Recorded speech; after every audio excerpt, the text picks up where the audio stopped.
We all are given a game board with a fixed amount of pieces on it, let's say 24 hours. People who make time or try to make time start with a game board that is full of pieces. There are no more spaces on this board, so they start putting pieces on top of it, which just pushes other things out. And some of those things could be really important. You're just wedging these things in here and things start spilling off the side of the board, and you can't really play the game. Everything is about trying to fit these pieces on that don't fit, as opposed to taking time, where the whole point of the game is to remove pieces off the board so there is more space for you to play, to make the moves that are meaningful without things falling off the board, without you constantly trying to control what is happening. Taking time is about removing pieces so you can actually make the plays that matter most. Right? We have 24 hours in a day. We have no idea how many years we have available to us to take time. And I think getting very honest with ourselves that this is a hard limitation is really important, because once we realize that we only have a certain amount of time, then we start shifting from a quantitative perspective on time, right? It's like we want more time, more time to a qualitative one. So how do I increase the quality of the time that I'm taking?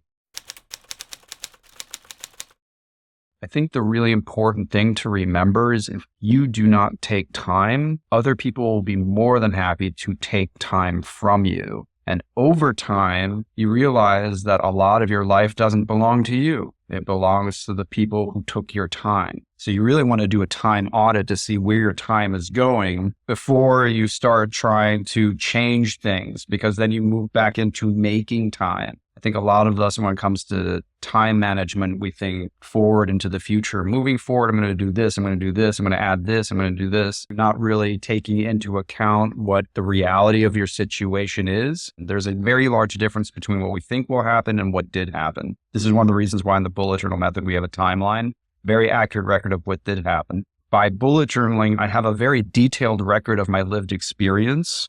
And I also time block things on my Google Calendar. So for the first thing I want to do is go back. And I want to review that record, right, of my days, my weeks, my months, and see what happened in my life made me feel. For example, I realized my notes in my bullet journal would start to taper off after meetings. So I'd have a meeting and then I'd focus on something creative, creating an article or shooting a video, doing a script, something like that. My creative output would drastically decline. My ability to focus on something creative would drastically declined after meetings. It was a pattern that became clear simply by reviewing the record of my lived experience in my notebook. So what I did then was I shifted all my meetings to be on the same days, because I can stay in the same headspace much more successfully, greatly increasing the quality of my time. I also noticed that when I was working on creative stuff, if I knew that I had a meeting coming, especially a meeting that I wasn't necessarily excited about, I would enter that meeting as not excited. I would show up there and people would realize that this is something I didn't want to do, because for the most part, I don't like to have meetings. But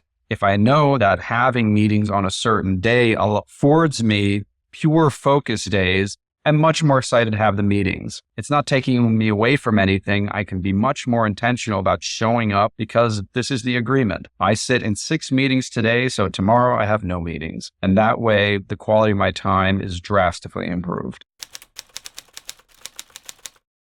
I think for me, the ultimate measure of quality of time is flow. It's a pretty established concept, but when I lose track of time, I feel like that's the ultimate way to take time, because when you lose track of time, you are fully present, fully engaged. And for me, taking time is about creating opportunities to create the conditions for that to happen as much as possible. Speaking from personal experience, the more things I'm focused on, the less present I am. So the less I enjoy these things. I have to do this and I have to do this and I have to do all these things in this tiny period of time that I have, as opposed to removing most of it except what I care about the most, and then being as present as possible with my friends, with my project, with my partner. How do I take more time for the few things that actually matter than try to jam it all in and just be scatterbrained and not really be able to experience any of it? Taking time is about the strategic subtraction of the things that don't matter, so you have the room to put into place the things that do.